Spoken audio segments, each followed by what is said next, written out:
What happens to human imagination when we stop exercising it? It's not about what artificial intelligence can or cannot generate, but it's what happens to us, to humans, when people back in the Stone Age were gathering around the fire and telling each other stories to navigate the world, to create an identity. If we leave our imagination, if we delegate it too much and we just leave it to automated systems, then what's going to happen to the storytelling? And storytelling, it's not just content. Storytelling, it's part of who we are. Yeah, I've been arguing for quite some time that creation is higher up Maslow's hierarchy of needs than we often give it credit for. This is something that is going to touch all creativity fields, not just film production. I'm thinking about photographers, I'm thinking about painters, I'm thinking about musicians, people actually using an instrument. And now new generations kind of being discouraged to learn to play an instrument because all music can be generated.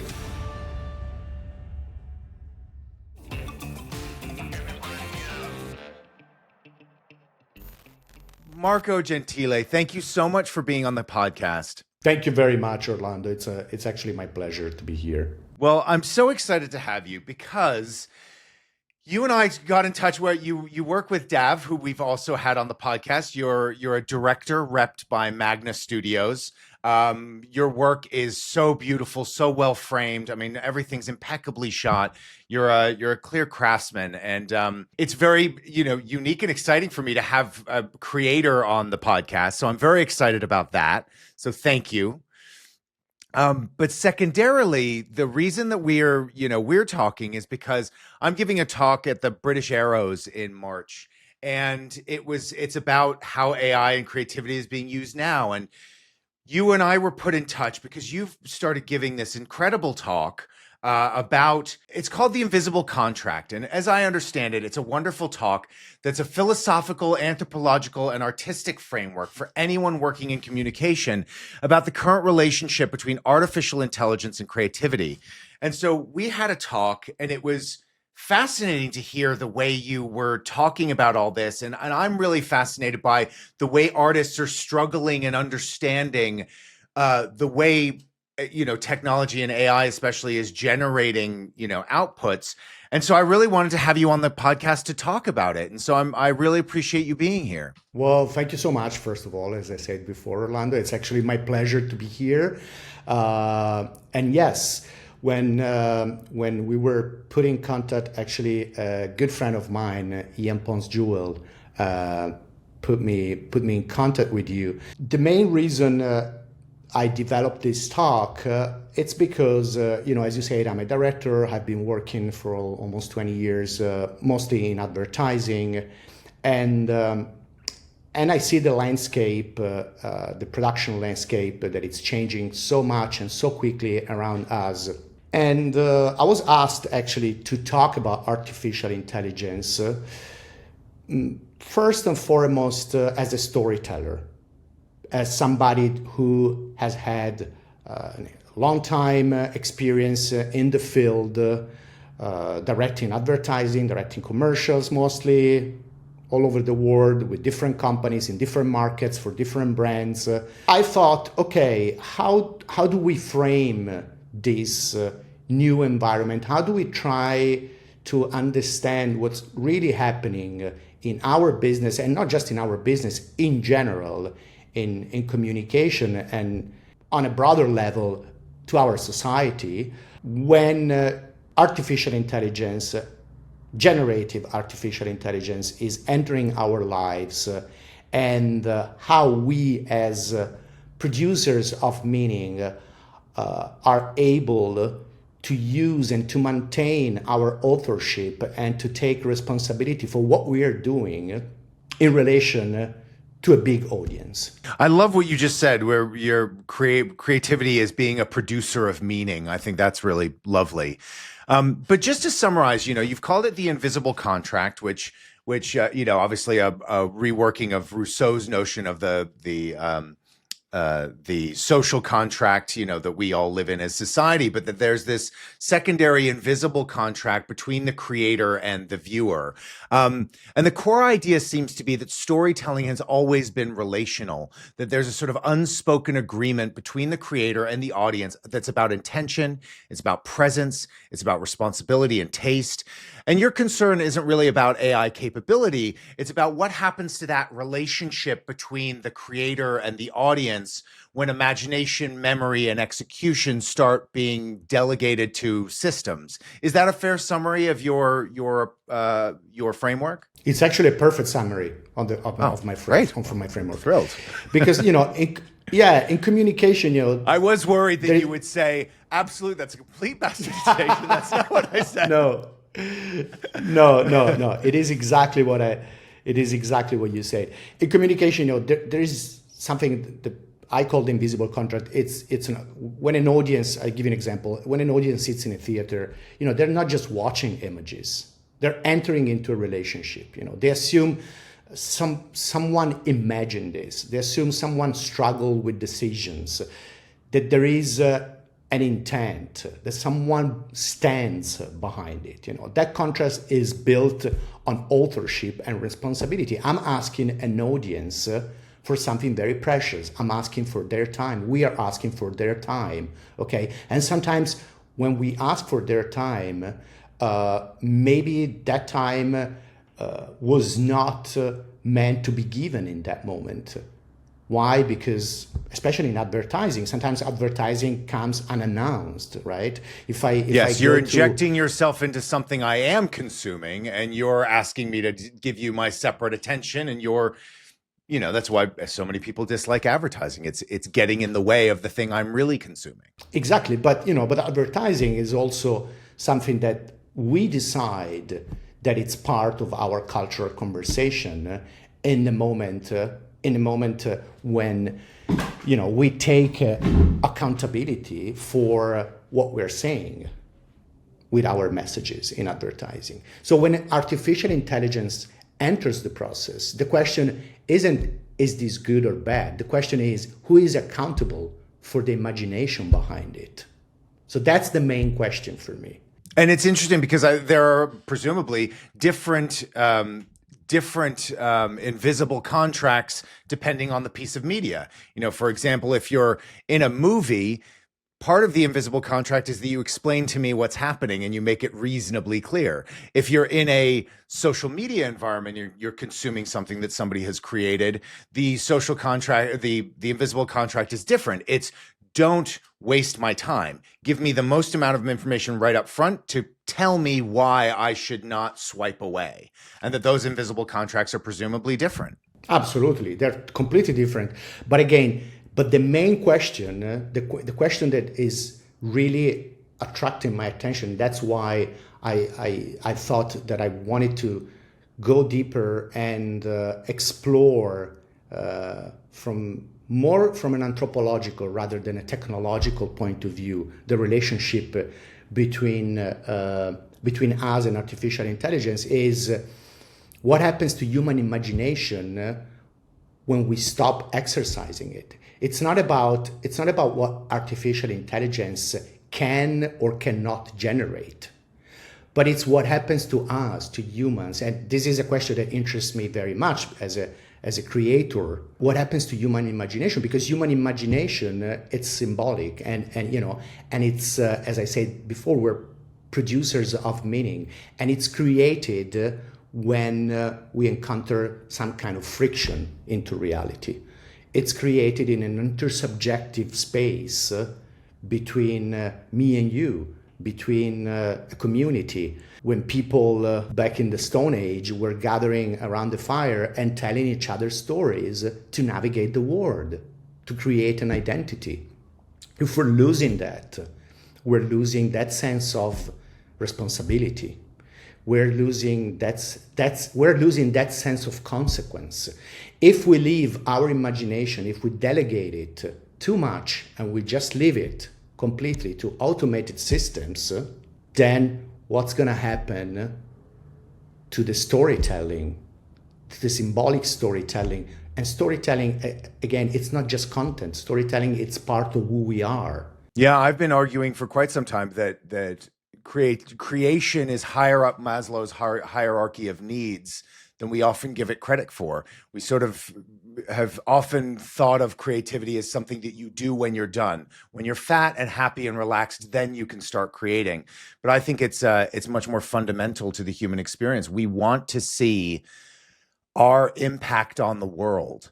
And I think that that's a fundamental principle. And I think that what you're arguing for, it seems to me, is that creativity is a muscle, storytelling is a muscle, and you need to exercise it, you need to use it or lose it. Absolutely. I mean, I think the risk is really atrophy. You know, human symbolic creation does not happen in abstract. You know, it happens inside time, gravity, irreversibility. I make a decision, and that decision cannot be changed. I'm on set, and I decide that, you know, that take is good, and even when I'm in the editing room, I cannot go back and change that, you know, because that decision had some consequences, and it was taken at a certain time, and there was a certain budget spent for it. But, you know, but if we delegate completely the creation, not just the creation from an abstract point of view, but even the execution of what we do to automated systems, we're going to lose this friction, and, you know, we're going to lose the responsibility. Who is accountable? Who is responsible for the decisions made behind it? Yeah. I guess my question is, who are you most concerned is going to be losing that? I mean, it seems to me that people who have already proven themselves to be creators, they like the friction. They want to do the hard work. They enjoy that process. Very often, I feel like so much of the slop is being created by people who weren't creating in the first place. And sure, that means that more output is happening. But are you concerned? Who are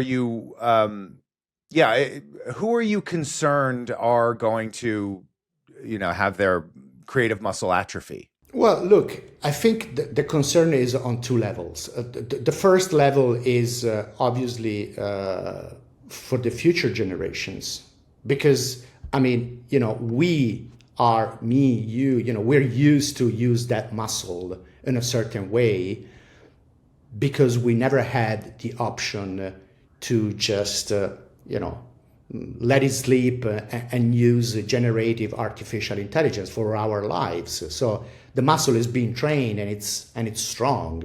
But what about the future generations? We don't know that. I'm not saying it's going to happen, but, you know, I think it's a legitimate question.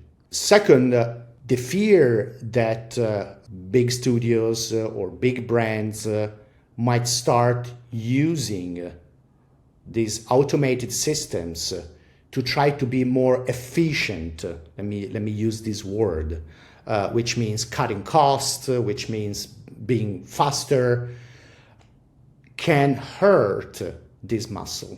And it can hurt this muscle on two levels.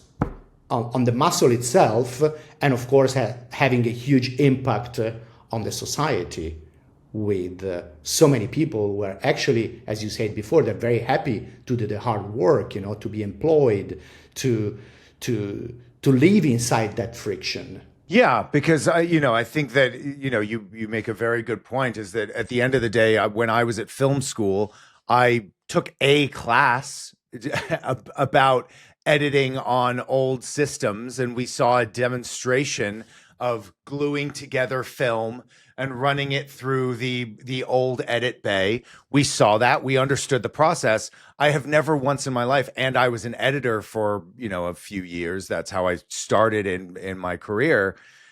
I edited starting on Final Cut Pro and then Avid, and I have never touched, you know, physical film to edit it beyond that day. And I made my life as a professional editor. And now with things like CapCut, you know, the next generation of editors may not have that skill. Is that the concern that you're espousing? Absolutely. This is part of my concern, you know. When we talk about execution, obviously, now you were mentioning editing, but when we talk about execution, execution happens at so many levels, you know, from the storyboard artist who is, you know, sketching the storyboard for a film or for a commercial, you know, to the editor, to the director and the sound designer. And we're talking just about, you know, people who are basically working in our field, you know, in film production. But this is something that is going to touch all creativity fields, not just film production.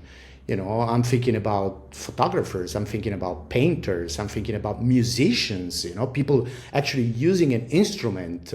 And now new generations kind of being discouraged maybe to learn to play an instrument because all music can be generated. I guess my question is, you know, what do we do when we're fat and happy and work has been automated and whatever else? I mean, isn't creativity the thing that people are going to want to turn to? I mean, sure, you know, photography on some level could have killed painting. You know, especially certainly it diminished the value of still life painting, but painting responded by the Impressionist movement coming up into the fore of, you know, and does artistry still have a place in the human experience? I mean, one of the things that I always say is that I see more people painting on TikTok or cleaning a rug, or, you know, I'm finding people showing their craft more, and I'm fascinated by that. And, you know, on some level, that means that creativity isn't dying. It's just taking up a different role in our lives.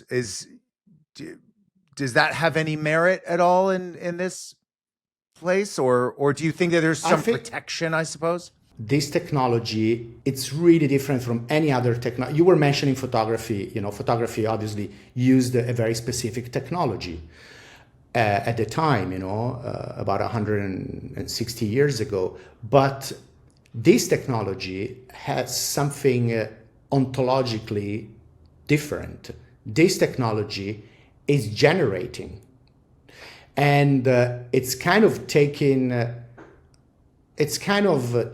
off the moment of execution in itself, because it's supposed to work by having a human being prompting a machine and basically getting an output, getting a result. Now, this is something that we've never seen before in human history. And you mentioned, you know, art is also craft. So what does it mean making something, creating something without the craft, the physical craft? Okay, maybe, you know, we're all fat and happy and we have plenty of time because we don't have to go to the office and we don't have to work.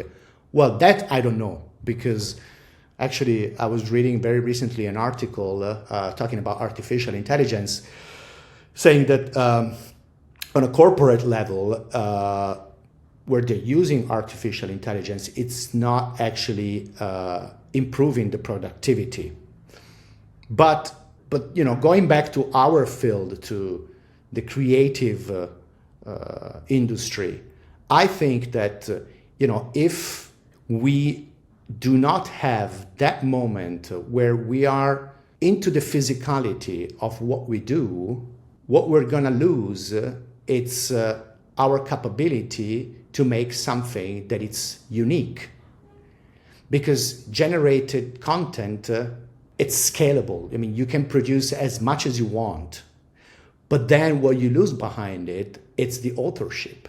It's the responsibility of the creator, the artist, the producer, whatever you want to call him, this person, to having made choices, to have an intention and to really stand behind that intention. And it's not just an intention of prompting a machine, it's an intention that encountered physical restrictions and physical limits. And those physical limits are what created the piece of work.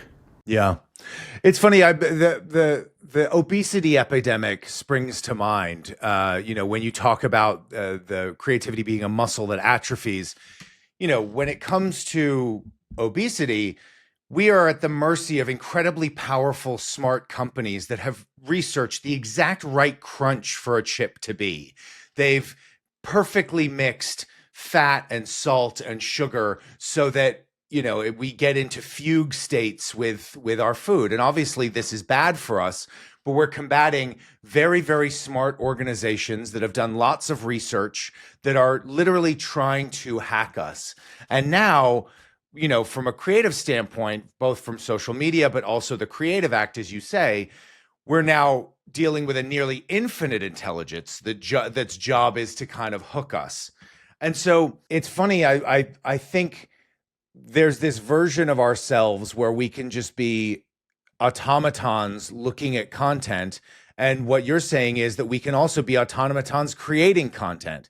We can prompt something in and stand by it and go, look, I meant to do that. And as a real creator, you're going, no, you didn't mean to do that. That was not what was in your mind's eye. You saw something come out and you claimed it was what's in your mind's eye. And that is not the same thing. That is not the creative act. The creative act is taking something in your mind's eye and trying as far as possible, as far as you can get, to make that be reflected in the world in the way you saw it in your head. Yes, but also the creative act, as I said before, and this is like probably the most important element. The creative act always is born from the initial intention of the creator and the friction of the reality. Mm-hmm. If you take one of these two out of the equation, then you don't have it. And, AI obviously increases speed dramatically.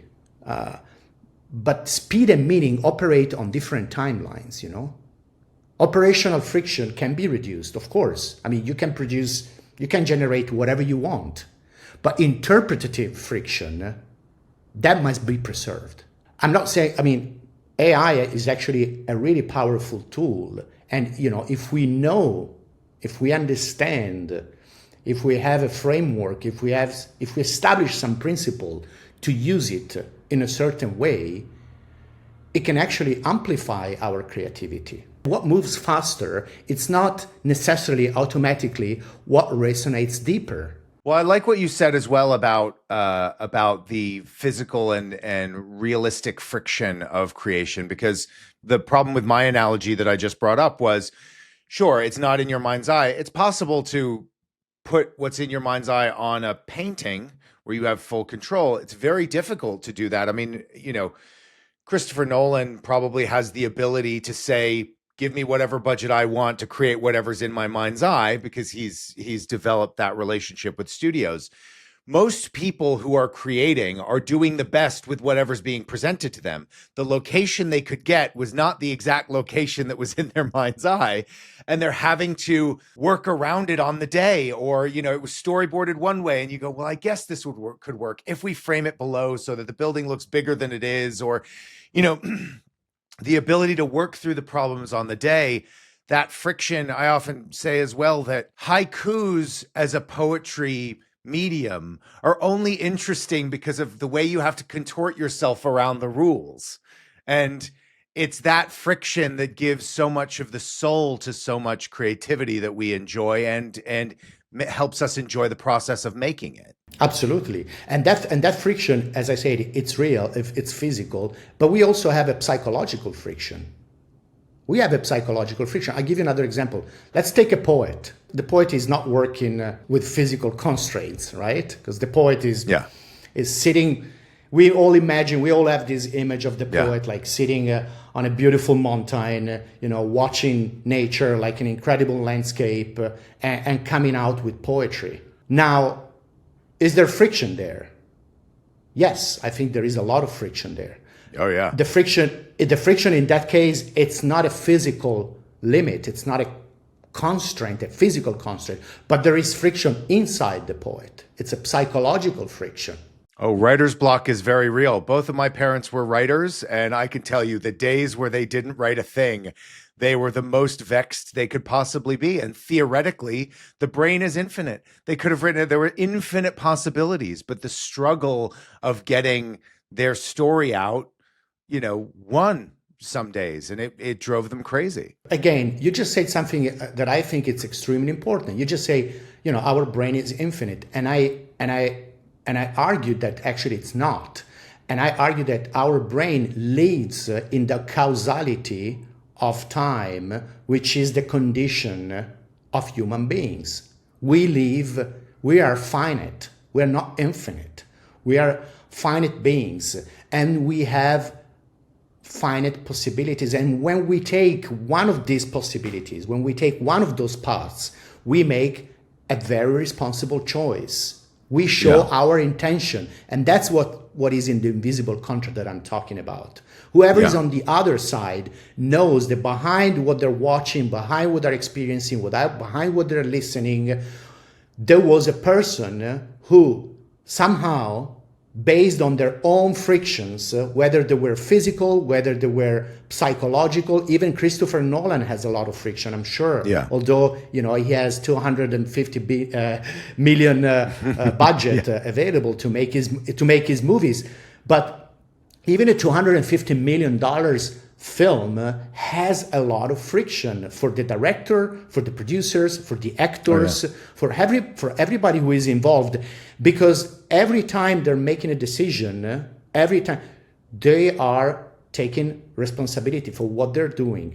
And your parents, the writers, the poets, obviously they don't experience friction. You just need a pen to write poetry, right? But they experience a friction in the soul, or if we don't want to call it soul, if we want to stay more on a scientific level, the neuropaths of their brains, they're influenced by their memories, and they're influenced by the dialogue that they have with the culture, with the symbolic culture that is around them, and they are immersed in since they were born. So there is a constant friction, because there is a constant dialogue between them and their memories, between them and the writers who influence them, between them and the expectations that they have about themselves. Now, do automated systems have this kind of friction? Well, so far we can say they don't. So leaving the creation of symbolical meaning, and symbolical meaning, it's what makes us human. We are human because we're able, using symbols, to understand reality and to give meaning to reality in an intersubjective space, in a dialogue between me and you. We can understand absence, we can understand future, we can understand time, because we're not just biological cells who are reacting to an impulse.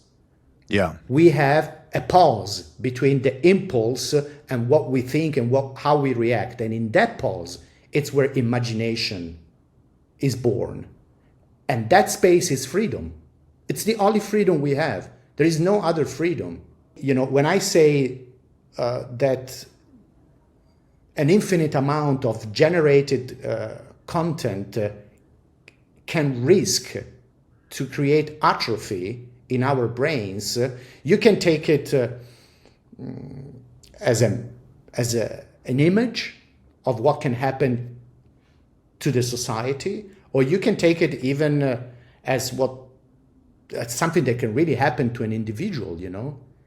It means kind of sliding slowly into a sort of comfort that it's not allowing you to create.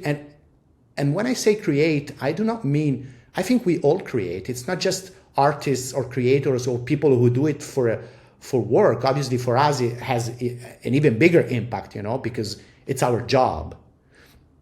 But we all create meaning all the time, because we use symbols. We use symbols all the time. Language is a symbol. But also, when we were coming up in the industry, there was no other way to be a creator, really. I mean, you had what, a Sony Handycam? Like, okay, you shoot home movies. There was no way to distribute it.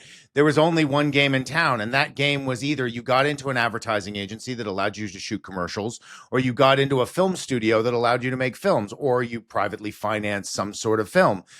Now, there are more, in terms of creativity at large, there are more people making a living off their own creativity and storytelling than there has ever been in the history of the world. Now we're giving even more people access to seeming creativity.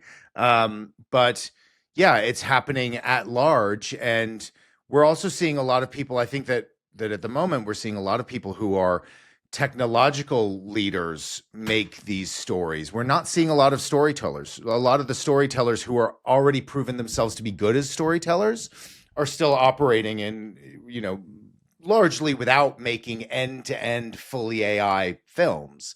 And I think that that's one of the other reasons that they're not very good at the moment. Yeah, definitely. But I think they'll get better. I mean, I think, like you said, it's a muscle. Yeah, I think that the other thing is that, like you said, they're flexing a muscle as well.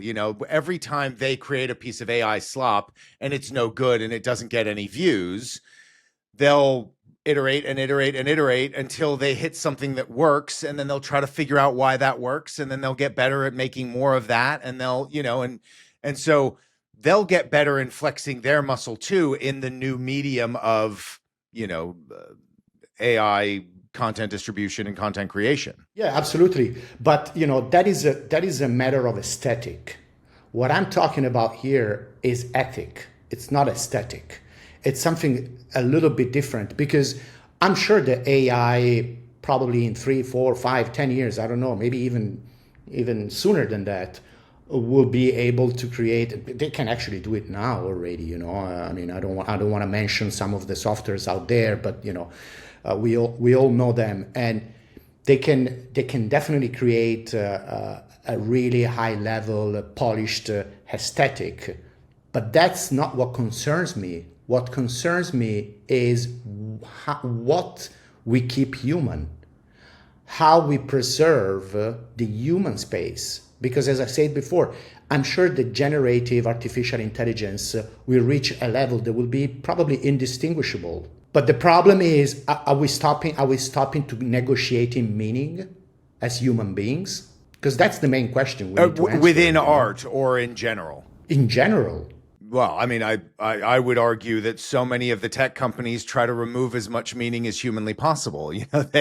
They see their user base, they see the way that people use them as numbers on a screen and data points to be assessed, and so a lot of that meaning. I often find that when tech companies talk to Hollywood, and Hollywood talks to tech companies, they're very often are talking at completely cross purposes, because tech companies tend to go, well, if you just do everything like this, everything will be done for you. Won't that be great? And Hollywood goes, no, that won't be great. We like our jobs. We felt a calling to do these jobs. We were inspired by movies we watched as a kid and saw Gladiator and went, I want to be a part of that. And that is, again, like I said, the creation of that is a human need, the ability to be around a group of people. We are social primates as a society. We care about our relationship to others, working with others. I've always been best friends with the people I work with, where we've worked hard next to each other and developed a rapport of a mutual respect. I've usually had better friendships born out of my work than I have just meeting down the pub. And so, yeah, I think that, there's a huge argument that from a technological standpoint, those companies, especially the big ones, are very often run by people they over-index in being on the spectrum. So they are much more apt to reduce a lot of human experience down to quantifiable things, rather than speaking the language of poetry and meaning and art and creativity. Absolutely. But, and what you say, obviously, it's extremely important to understand the strategies of these big companies and why they're doing what they're doing, and obviously we know that it's business, but addiction is a moneymaker.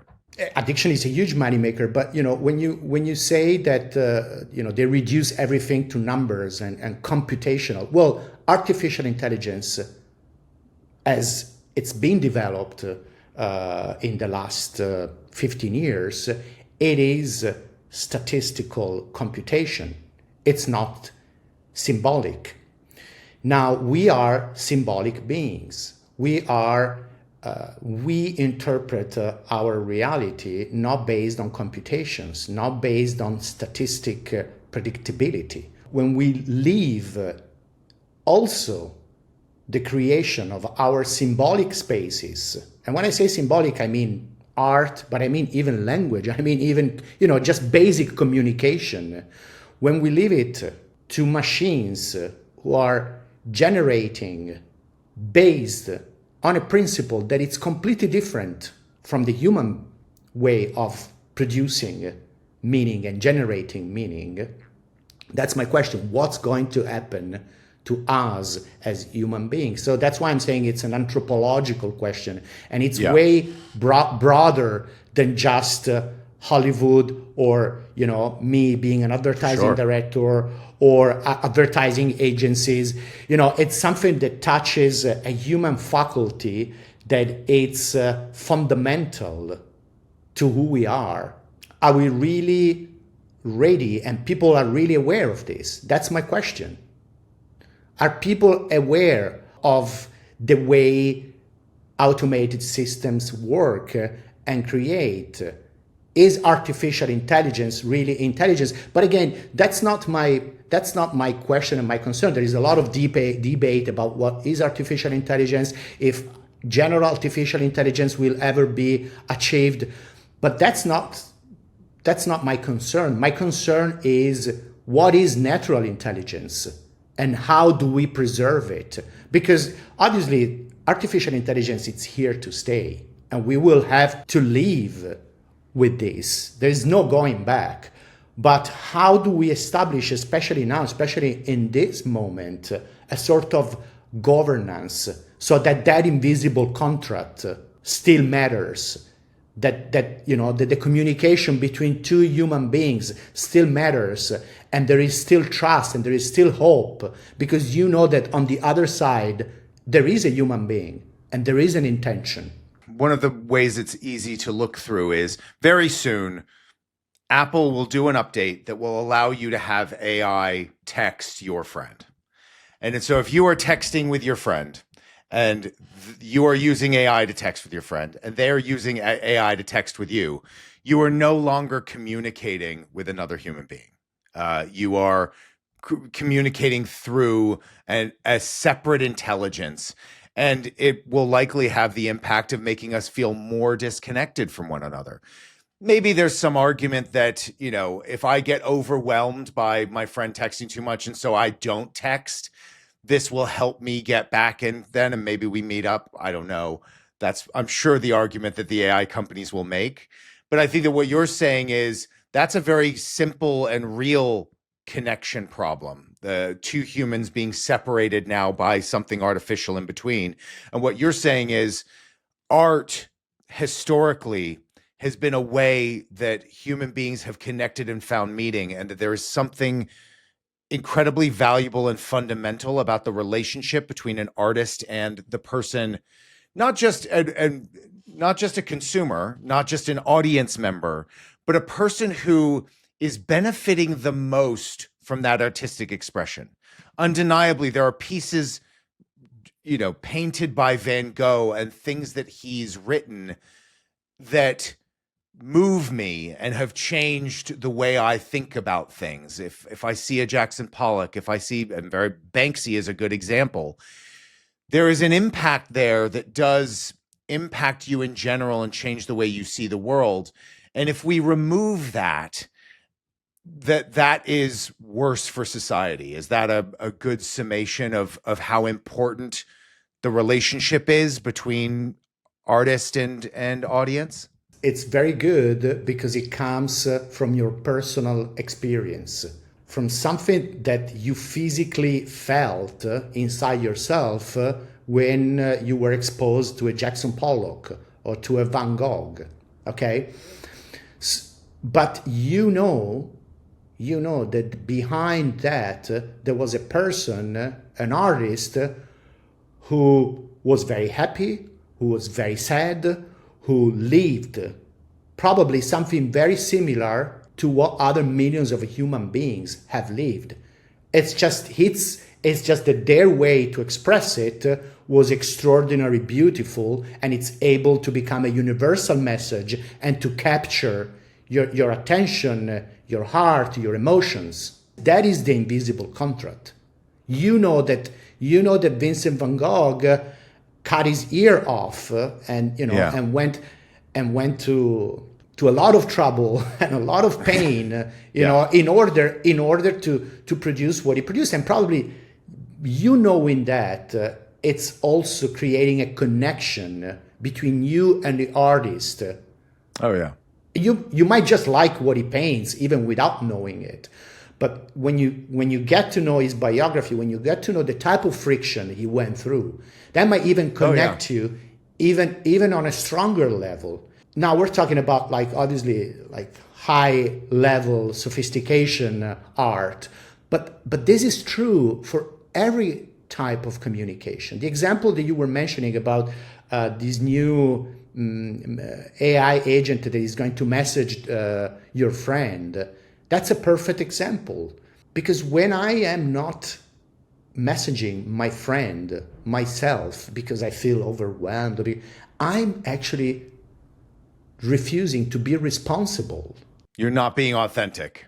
There is no authorship. Your pain is authentic. Anymore. You may not want to express your pain, or you may not want to express that you're anxious or whatever else, but at least that's authentic. The lack of message is a message about something. At that point, I choose silence. Exactly. And somebody might then reach out to you and go, Marco, are you okay?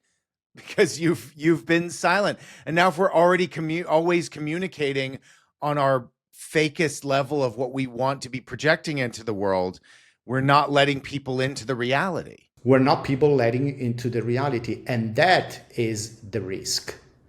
The risk that I see when I talk about atrophy, because when I talk about imagination, don't think that I'm talking about an artist or a writer only. Imagination is not a prerogative of creative people or special people. We all are imagining our lives. We all are imagining our futures. We all are imagining our moments. You are imagining yourself in 10 minutes. You're imagining yourself in 2 minutes. You're imagining yourself, imagination is the way we inhabit time. And it's the way that we inhabit time by being free. Because we're not just reacting to an impulse immediately, but as I said before, there is a pause in the middle. And in that pause, we're able to imagine different possibilities, different alternatives, and then we make a conscious choice and we take one of those possibilities. And when we take one of these possibilities, we take responsibility. And that possibility can be, I'm not going to answer my friend, or I'm going to answer my friend. I'm going to say something wrong. I'm going to say something right. But I'm accountable for it. Mm-hmm. Even not responding, it's a choice. So what's the prescription then? So, okay, we've recognized that, that creativity is a muscle. It should be worked out. These tools create a propensity for that muscle to die on the vine and atrophy. What is an okay way to, you're a director. How are you using these tools? How are you refusing to use these tools in your pipelines right now? Right now, I'm still navigating. This is all new for everybody. We're in a very new, unknown territory, unknown environment. And it's hard right now to know what's going to be right or what's going to be wrong. But this is why I think it's important to have a cultural framework. And inside that cultural framework, people are responsible, people are knowledgeable, and people understand what we're talking about, the things that me and you we just talked about for the last 60 minutes, and then they can make their conscious and free choices. Now, my suggestions are definitely to protect the human moment.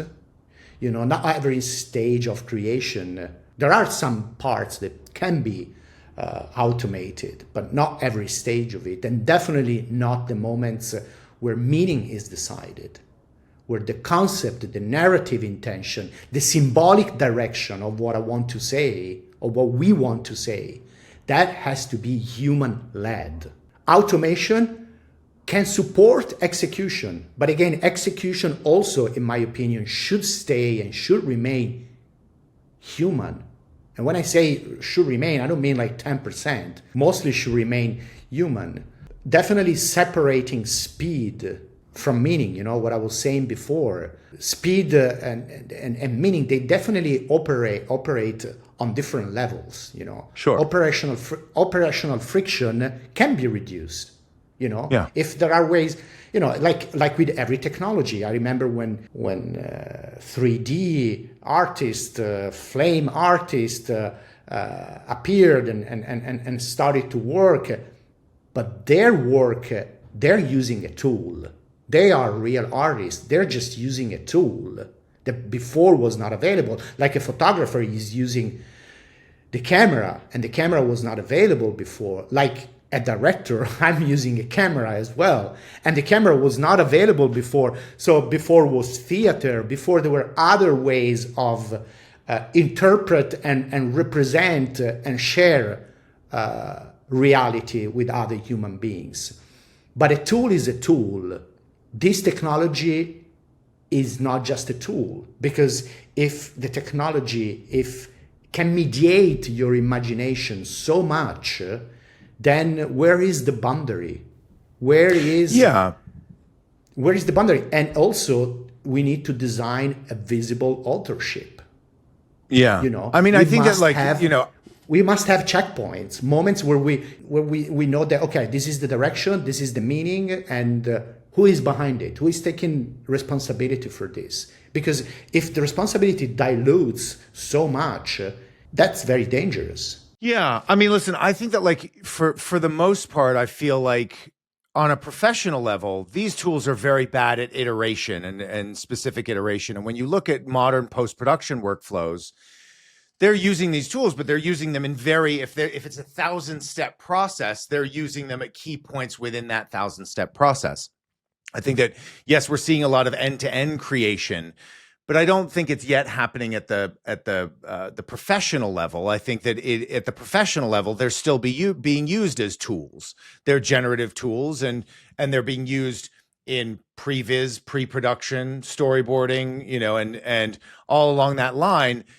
And I see that there's a trajectory happening where these tools can take over more things, but I don't think on a professional level they're being used as full generation and to get out of doing the work. I mean, I don't know if you disagree with that. The landscape is changing very quickly, very quickly.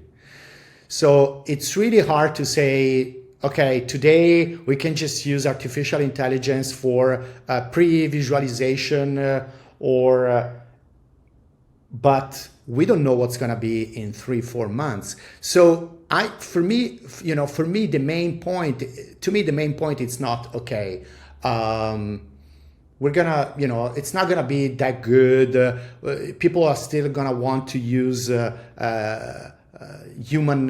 human labor, human work, because again, this is not just about the artist. This is about us as a society and the way we create our symbolic spaces. So yes, you can tell me, yeah, in our line of work, yeah, probably right now it's a very small percentage of our work that can be done by artificial intelligence. But what's going to be like in 1 year, in 2 years? And what about the people, who are going to lose their jobs in the first place? maybe before me, before you, before. But again, it's not about me and it's not about you. It's about us collectively as a society, and what direction are we taking? Are we aware of the spaces that we're compressing? Because if we are, and we make a deliberate choice, and we say, okay, we want to do that, we want to go full automated, and we want to reduce our imagination and our freedom, okay, it's a choice, but I don't think people want that, and I don't think we want to give up our freedom. I don't think, because imagination is freedom, art is freedom, creation is freedom, and to be able to create anything that you want, that's not freedom. Freedom is born in that space that I was talking about before, and that space is lived, and it can be beautiful. You don't have to suffer to create. You can make incredible things. I mean, the thing I jar against, to be able to create anything you want is not freedom. That seems to me the ultimate freedom. I mean, I think what you're saying is it may be freedom, but it's not art, and it's not culture. It's like a dinner of white bread. You're full, but you're not nourished.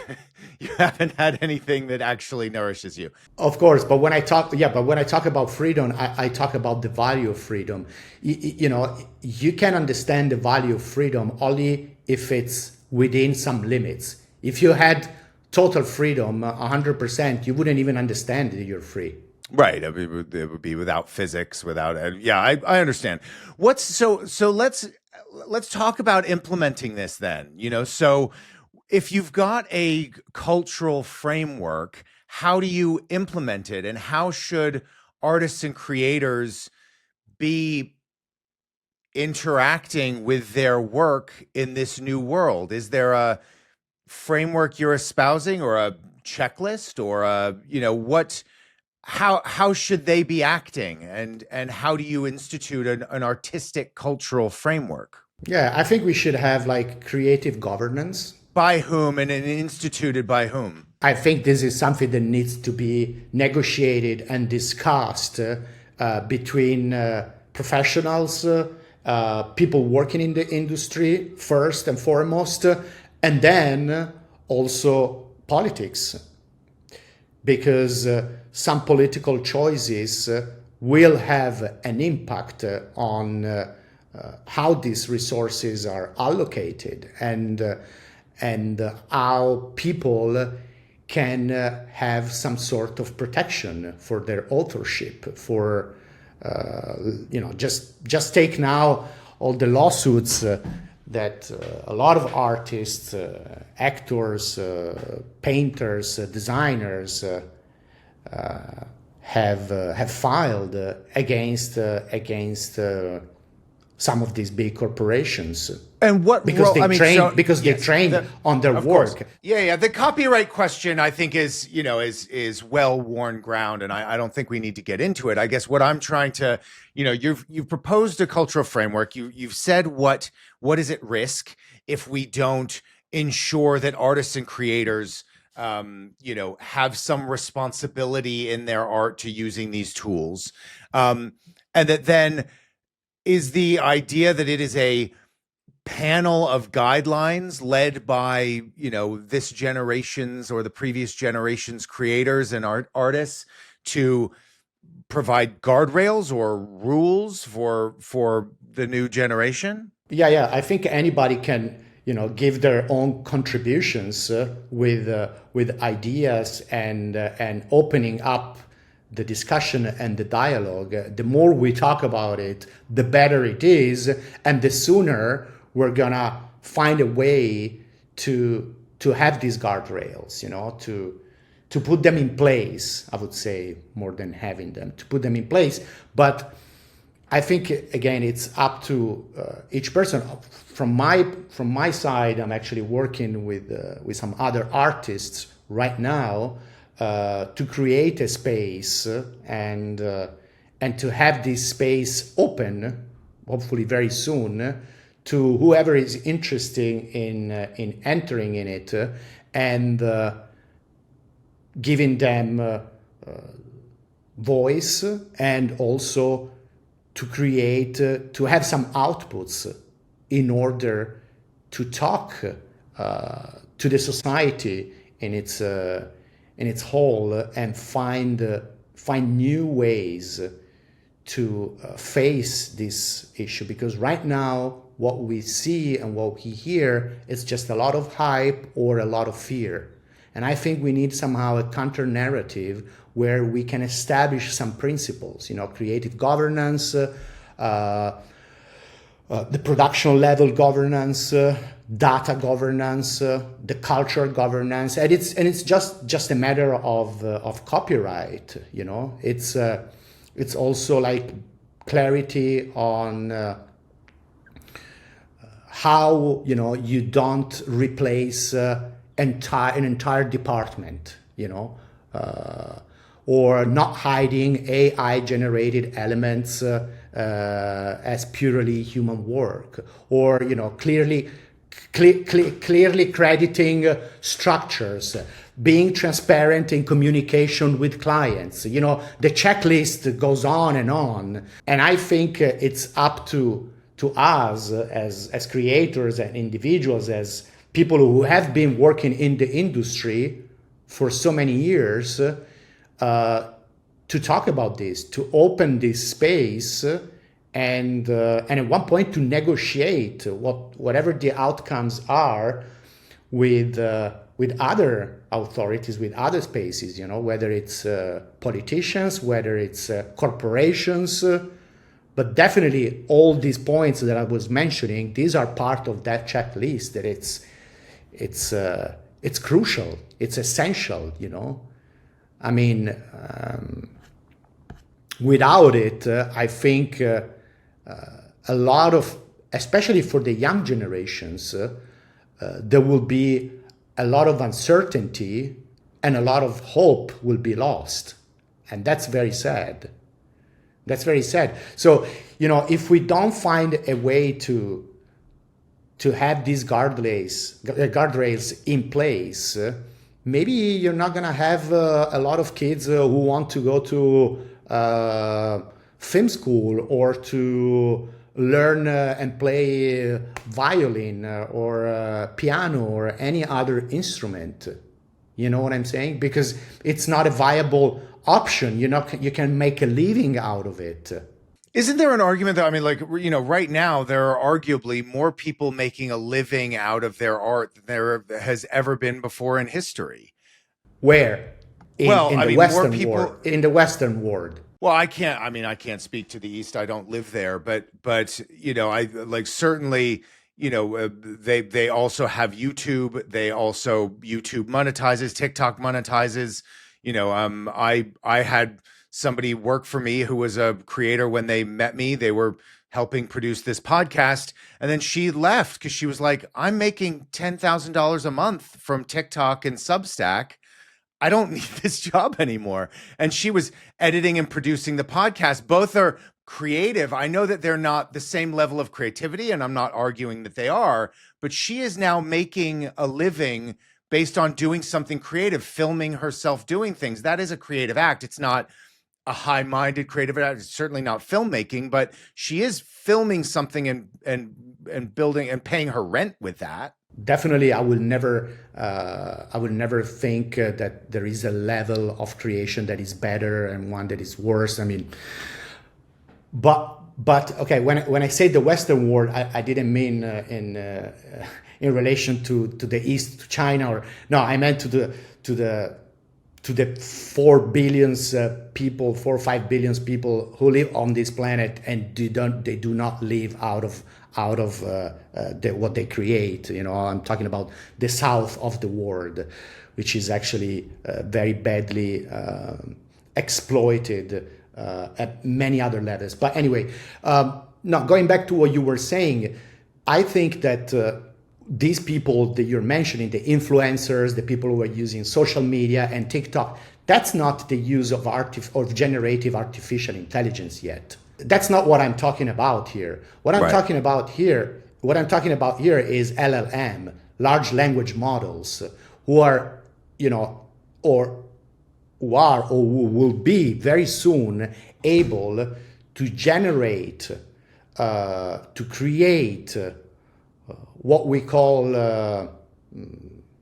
art, what we call content, whatever you want to call it, entertainment, whatever you want to call it. Yeah, I would make the same argument there. I mean, loads of people are making money off their Substacks. Most of those are being written, I presume, by language models.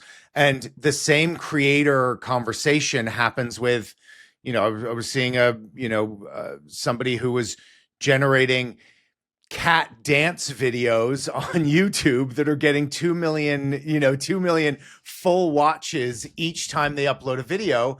And that person paid for their Christmas, and for their whole family based on those videos. That is full end-to-end generation. Granted, she's creating 5-second and 8-second clips, and then she's cutting them together. So she's doing end to end. There's not a single thing shot and not a single thing she's created. Everything's generated in some way, and she's earning real, actual money. And this is somebody who is 70 years old and has never created a thing in their life before, and now is doing this. And yeah, and I just, that I think that, that something's happening there. I don't know. And it is there. Is it a creative act? Is it not? Is it, but it's definitely having a real world impact on that person's life in the terms of, she is now making money as a creator, and that option never would have been available to her, before 2 years ago. Oh yeah, absolutely. I mean, I'm sure it has a real impact on their lives, but at the same time, again, this is not just about making money or efficiency or speed. This is about what kind of society we want. Do we want, a world where everybody is just making cat videos and producing slop and not leaving space for our brains to create meaning? But I guess that's my question is, like, haven't we decided the society we want? I mean, and again, I'm just playing devil's advocate, but of course we've created this capitalist society that cares so much about money and attention, and everything else sort of be damned. We've created that as our North Star. And so haven't we decided, and aren't we now just reaping the negative, reality of making that decision, and consistently orienting ourselves towards money and attention? I totally agree with you. And this is why I think it's even more important to be aware of what we're talking about. To be aware that money and speed and efficiency, it's not necessarily everything. It doesn't have to be necessarily our North Star. And to remind ourselves that human history is much longer than the last 150 years of very fast technological evolution and improvement. And again, I'm not against it. I'm not nostalgic. I mean, I'm super happy that there are I think artificial intelligence, and I know it because I've studied it and I read a lot of articles about it, and I know that it will help humans on so many levels, when it comes to science, when it comes but again, to only economically. Yeah, exactly. In these very clear ways. Mapping new proteins to fight cancers.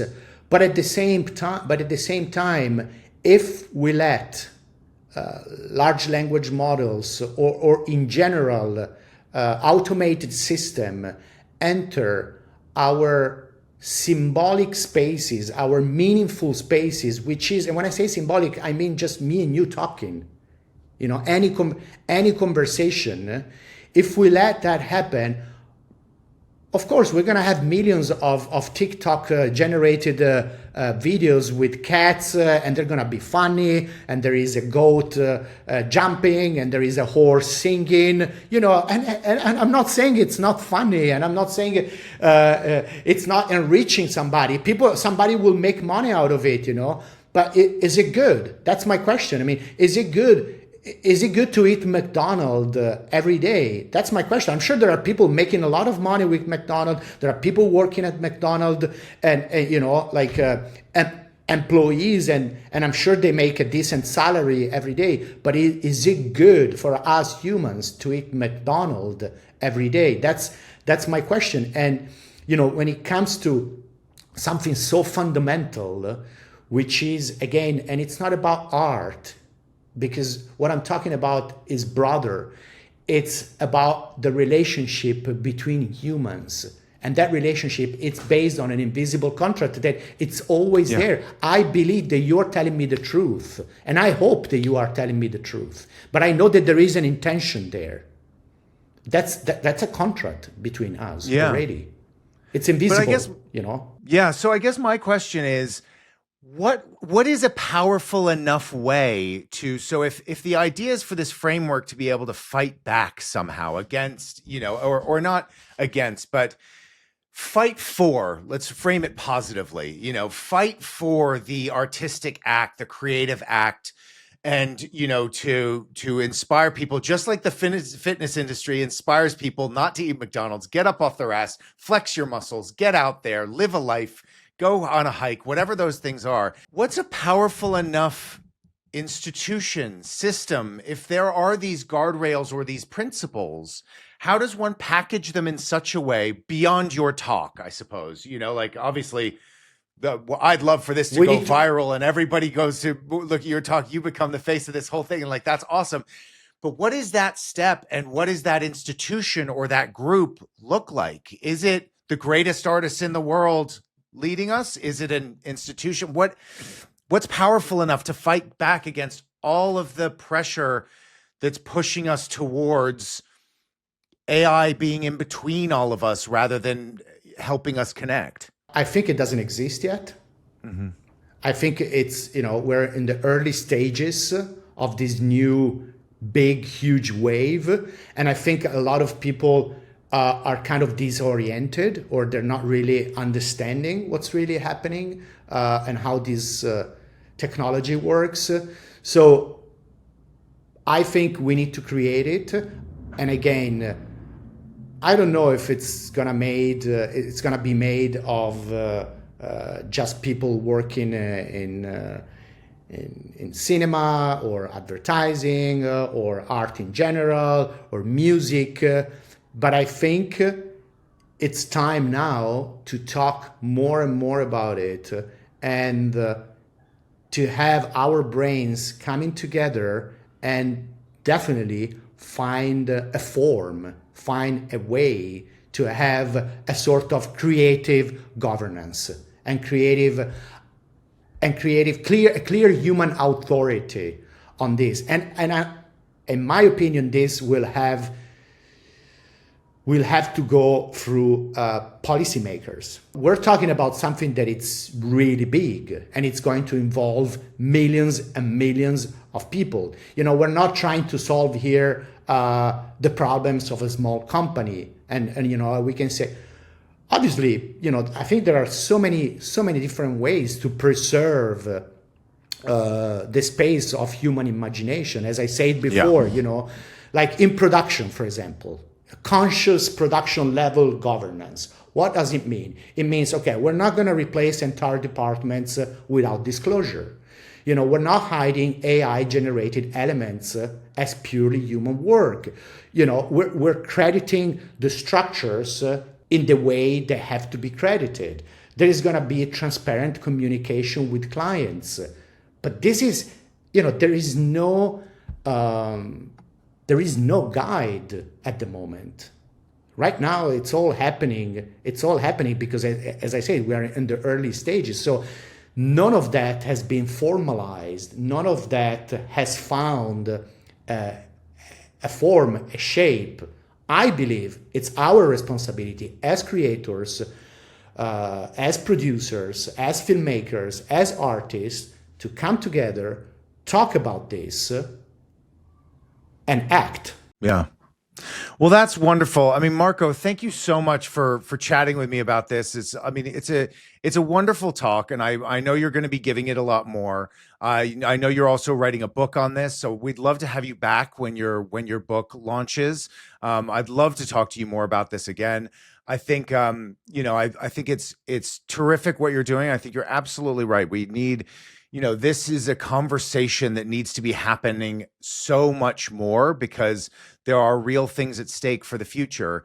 And so I just want to thank you for coming on and thank you for having this chat with me. I so appreciate it. And we'll be putting links to your work. And as you, put more of your talks and stuff online, we'll be putting it in the show notes. And I'd love for people to come and see it and see you do it a lot more. Well, Orlando, I have to thank you very much, actually. Pleasure. Because having this kind of spaces, it's actually the answer to your question, is how do we build this awareness? How do we put in place these guardrails?